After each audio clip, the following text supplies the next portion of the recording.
this morning we're at Grandma Debbie's kitchen, and we have the pleasure of talking with Debbie, the owner. Hi, Debbie. Hi, how you doing? Fine. Good. So tell us about your business. What's the concept? Well, Grandma Debbie's Kitchen is something that I've been thinking about for well over 20 years, and April is my 10th anniversary, so I've been here more than a minute, as the kids would say.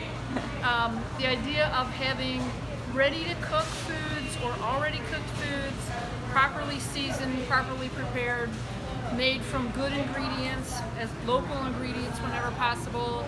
My mission is that everything should be nutritious and delicious. Those two things are not mutually exclusive. So we do a lot of burgers that are fancy, specially flavored and pattied, ready to go on the grill. This time of year we're starting to think about that. Even though we can't leave our house, we can grill out, right? So we have 4 different kinds of chicken burgers. One kind of turkey burger right now, 2 kinds of lamb burgers, and then we have marinated chicken breast to go on the grill as well, and then some other things like meatballs and wings that are pre-cooked. You can warm them up however you want. During the summer months, soon we will be doing a lot more salads, like coleslaws, potato salads. We have 4 different potato salad recipes we do on a regular basis in the summertime. We do, in the wintertime, we're going to be doing more casseroles and stews and chilies. We do a beef chili, a vegan chili, and a chicken chili. The vegan chili leads me into our vegan product line, where we make vegan burgers, vegan chili, vegan gouda. So for those Cincinnatians that miss their childhood favorite of gouda, come and see us. We've got some really good stuff. We sell it to a couple of small local coffee houses and restaurants.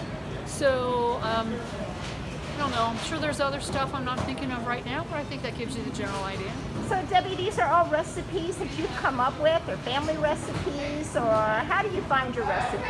Well, some of them are from the family, some of them are from friends, many of them are just from the internet and cookbooks. I've always been the kind of cook, I'm not very good at following a recipe.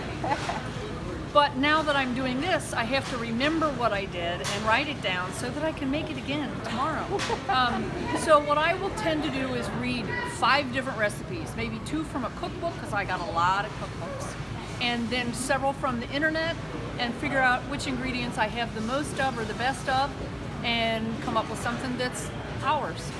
Well, thanks, Debbie. I've learned a lot about your business, and I'm sure that our viewers will too. Thank you so much. Oh, you're very welcome. Thank you. We appreciate any exposure we can get, especially now. Thanks, Debbie. Bye-bye. Bye.